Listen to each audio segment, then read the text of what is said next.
नमस्कार मंडळी. स्वामी ज्योतिषमध्ये मी सौ जयश्री रत्नदीप पत्रे स्वामी तुमचं मनपूर्वक स्वागत करते. तर मंडळी, श्रावण महिना म्हणजे शिवभक्तासाठी अत्यंत पवित्र काळ आहे. या महिन्यात शंकराची आराधना केली जाते.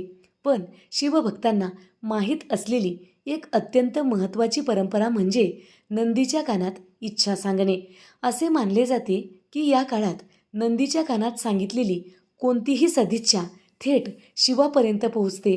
पण ती योग्य पद्धतीने आणि हा मंत्र म्हणूनच ती इच्छा बोलली तर 100% इच्छा महादेवापर्यंत पोहोचते आणि आपली इच्छा ती पूर्णसुद्धा होते. तर मंडळी, आजच्या व्हिडिओमध्ये आपण पाहणार आहोत ही परंपरा नेमकी कशी पाळावी, कोणता मंत्र म्हणावा आणि कोणत्या नियमांचे पालन करावे, तर आपली इच्छा लवकरात लवकर पूर्ण होते. तर मंडळी, नंदी हे शिवजींचे वाहन आणि परमभक्त आहेत पौराणिक कथेनुसार. तर मंडळी, नंदी हे महादेवांचे वाहन आणि परमभक्त आहेत. पौराणिक कथेनुसार नंदी हे केवळ वाहन नसून महादेवाचे द्वारपाल आणि मुख्य गण आहेत. असे मानले जाते की महादेव बहुतांश वेळ समाधीत म्हणजे ध्यानमग्न अवस्थेत असतात. त्यामुळे भक्ताचे गाराणे थेट त्यांच्यापर्यंत पोहोचणे कठीण जाते. नंदी महाराज भक्तांच्या वतीने त्यांची इच्छा प्रार्थना महादेवापर्यंत पोहोचण्याचे माध्यम मानले जाते. म्हणूनच नंदीच्या कानात आपली इच्छा बोलली जाते. नंदीच्या कानात इच्छा सांगण्याची योग्य पद्धत कोणती जाणून घेऊया.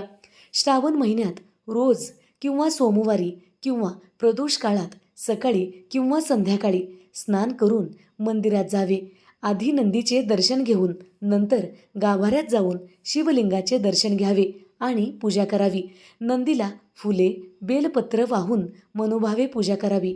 तर मंडळी, तुम्हाला माहीत आहे का, शिवपुराणानुसार नंदी हे महादेवाचे वाहनच नसून शिवगणसुद्धा आहेत आणि महादेवाला अत्यंत प्रियसुद्धा आहेत.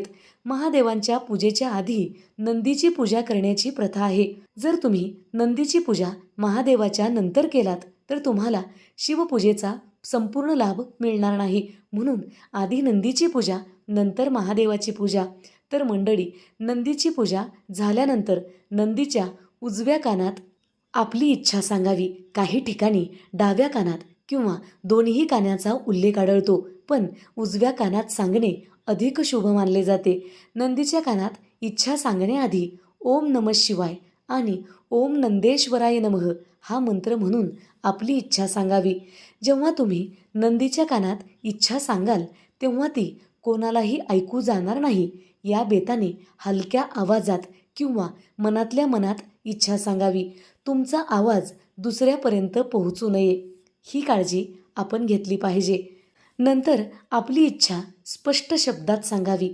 मंत्र जपल्याने मन एकाग्र होते आणि तुमची ऊर्जा त्या इच्छेवर केंद्रित होते. इच्छा नेहमी वर्तमान किंवा सकारात्मक स्वरूपात असावी. उदाहरणार्थ, माझे कार्य यशस्वी होऊ दे किंवा घरात सुखशांती नांदू दे, मुलांची प्रगती होऊ दे किंवा पतीची प्रगती होऊ दे, मुलामुलींचे लग्न ठरत नसेल अशी इच्छा किंवा तुमच्या मनात उत्पन्न होणाऱ्या प्रत्येक इच्छा तुम्ही नंदीच्या कानात सांगू शकता. इच्छा सांगताना मनात पूर्ण श्रद्धा आणि विश्वास ठेवा. दुसऱ्याचे अहित नको. तर मंडळी, कधीही कोणाची वाईट होऊ अशी इच्छा नंदीच्या कानात सांगू नका. यामुळे नकारात्मक प्रभाव आपल्यावर पडू शकतो आणि आपली इच्छा पूर्ण होण्याऐवजी आपले नुकसान होऊ लागते. एका वेळी एकच इच्छा आपण नंदीच्या कानात सांगितली पाहिजे. एका वेळी अनेक इच्छा नंदीच्या कानात सांगू नका. तुमची इच्छा गुप्त ठेवावी, ती इतरांना सांगू नये. नंदीच्या कानात जी इच्छा सांगितलेली आहे ती इच्छा इतर कोणालाही सांगू नये. तर अशा प्रकारे श्रावण महिन्यात नंदीच्या कानात आपली इच्छा व्यक्त करून आपण महादेवाचा आशीर्वाद मिळवू शकतो. श्रद्धा असेल तर अशक्य गोष्टही शक्य होऊ शकते. तुम्हाला हा व्हिडिओ कसा वाटला हे आम्हाला नक्की कमेंट करून कळवा. व्हिडिओला लाईक करा, चॅनलला सबस्क्राईब करा. कमेंटमध्ये हर हर महादेव लिहायला विसरू नका, म्हणजे आपल्या सर्व मनोकामना शंभू महादेव नक्कीच पूर्ण करतील.